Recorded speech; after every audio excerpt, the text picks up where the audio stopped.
Alright, Shalom. First of all, I'm going to start this lesson by giving all the praise, honor, and glory unto Yahweh, Ba'ashem, Yahushai, Ba'ashem, Rakakudash. Double honors to the apostles and elders, a great millstone. Honors to all the brothers who are fervently pushing the word in sincerity and in faith, and Shalom to all the sincere believers. Now, this lesson is going to be based on this stabbing judgment that took place in Ontario. So, through the Spirit, I'm going to read this article, get some precepts, and the Lord's will, you're edified. Says stabbing of Jewish woman in Ontario is suspected hate crime, police say. Police in Ontario, Canada said Friday that they consider the stabbing of a Jewish woman at a kosher supermarket in Ottawa earlier this week to be a hate-motivated crime. The woman was shopping with a friend on Wednesday when she was approached and stabbed by a man who did not know her, according to Ottawa police, in a crime that sent shockwaves through the nation. The woman, who is in her 70s, required hospital treatment but survived the attack. Police arrested her alleged attacker at the scene. Canadian Prime Minister Mark Carney on Friday described the attack as senseless and deeply disturbing.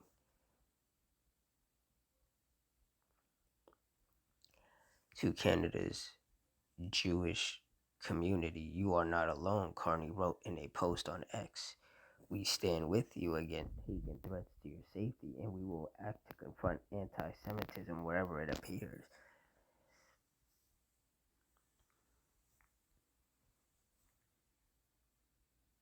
Police have not identified the woman by name. They have identified her alleged attacker as Joseph Rook, a 71-year-old man from Cornwall, Ontario, who has been charged with aggravated assault and possessing a dangerous weapon. He appeared in court Thursday.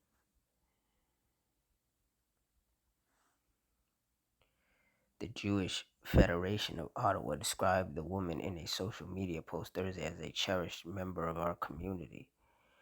The Ottawa Police Service has been very supportive, and at this time, there is no indication of increased risk to Jewish facilities or institutions, the Federation said. "We are grateful for law enforcement's swift response and ongoing diligence." Ottawa Mayor Mark Sutcliffe, in a post on X Thursday, called the attack an act of reprehensible violence. Yeah, it's funny how they have all of these names for when an Edomite gets stabbed, but they don't have that for when anybody else gets caught up. If it was a so-called Asian person, a so-called Latino, a so-called black person, they wouldn't have all this senseless, deeply disturbing, reprehensible, all of these words to describe what happened. They wouldn't have all of that. And that's how you know that these Edomites are the ones who run things around here, because everybody always has the nicest words for them. You know, when judgment from the Lord when judgment from the Lord gets brought up on them. You know, but if an Edomite had stabbed up a so-called black man, or a black woman for that matter, they wouldn't have said that they believed that it was a hate crime. You know, they wouldn't have used those words.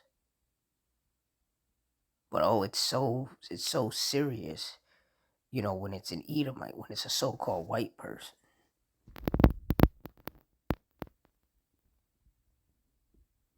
Yeah, but the Lord is about to do a whole lot worse than that to these wicked Edomites.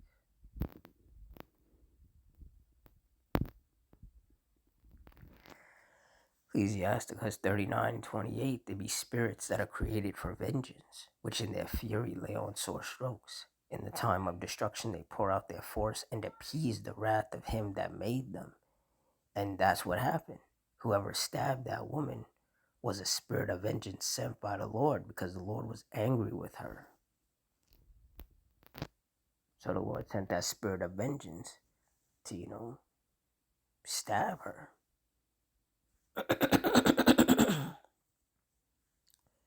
And these Edomites,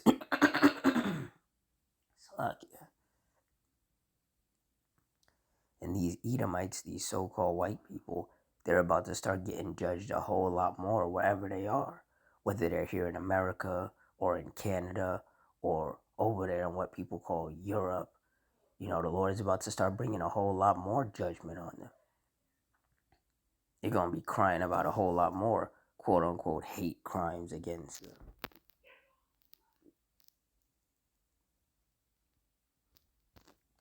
Deuteronomy 32:39. See now that I, even I am He, and there is no power with me. I kill and I make alive.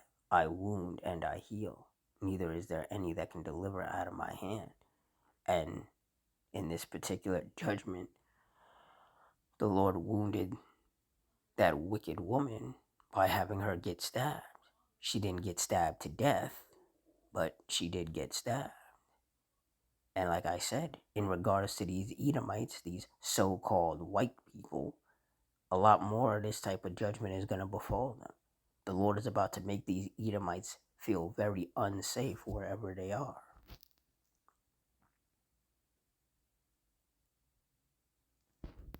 Psalm 7 and 11. Yahweh judgeth the righteous, and Yahweh is angry with the wicked every day. And that's right. And the wicked obviously is not just these Edomites. It's 2/3 of our people, so-called, not so-called, but the Israelites, the so-called blacks, Hispanics, and Native Americans. The wicked can be people of these other nations as well. But the main wicked, the primary wicked, the wicked nation is these Edomites, these so-called self-proclaimed white people. And the pinnacle of that are these so-called Jewish people who they're not. They're trying to pass themselves off as being, Israelites, as being the Lord's chosen people. And the Lord actually hates these so-called white people. In the scriptures it says, Jacob have I loved, Esau have I hated.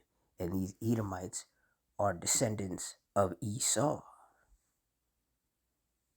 So if the Lord hates Esau, then he hates Esau's descendants, which are these so-called self-proclaimed white people. The ones who actually are, because there are some Israelites who look like Edomites. But the Edomites who actually are Edomites, the Lord hates them. The wicked men, the wicked women, and their wicked spawn. And the Lord is going to continue to send judgments upon them all over the world. Because it doesn't matter how the mayor or the governor or the police force feels about these Edomites. What matters is how the Lord feels about them, and the Lord hates them. And the Lord is going to start pouring out his wrath more and more upon these wicked Edomites.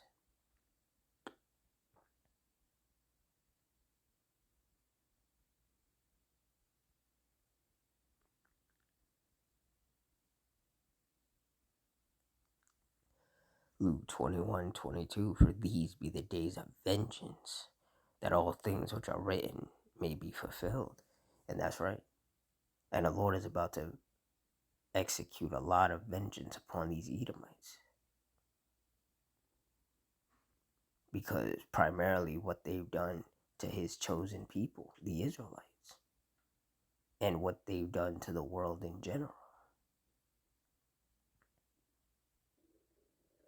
These Edomites are about to reap what they've sown. And it's not going to be pretty. A lot of great miseries, sore strokes are about to befall these wicked Edomites. And they deserve every bit of the judgment that they're about to receive. And there's not going to be any saving them. There's not going to be any stopping what's about to happen. The Lord is rightfully targeting these Edomites as the main enemy, and he's going to treat them as such. So all these Edomites talking about how they feel unsafe, they ain't experienced unsafe yet, but they will. And they deserve to, because these Edomites have made everybody else in the world feel unsafe. So now these Edomites are going to get a taste of their own wicked medicine. The only difference is these judgments are going to be righteous.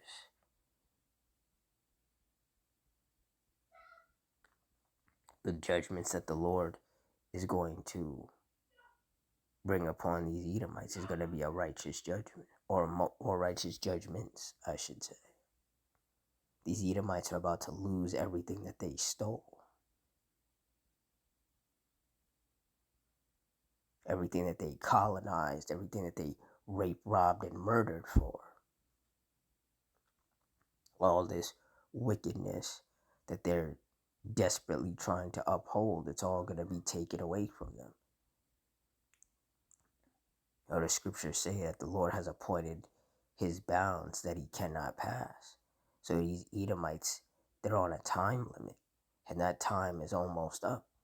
We're very close to that time being up. And the Lord is going to wipe these Edomites out when that time is up. It's going to be a beautiful thing to behold.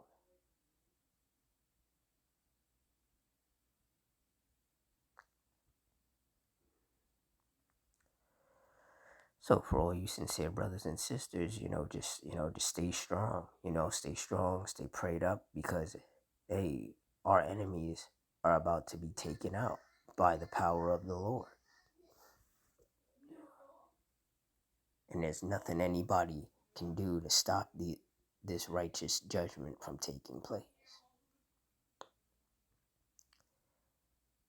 So with that, I'm going to wrap it up here. In closing, I want to give all the praise, honor, and glory unto Yahweh, Ba'ashim Yahweh Shai, Ba'ashim Rakakudash, the Wadi Yahweh, Ba'ashim Yahweh Shai, for putting the spirit on me to do this lesson. Double honors to the apostles and elders, a great millstone. Honors to our brothers who are still fervently pushing the word in sincerity and in faith, and shalom to all the sincere believers. Hope you stay strong, stay safe, stay fervent, stay circumspect, stay prayed up. Adawan Ratazah. Till next time, shalom.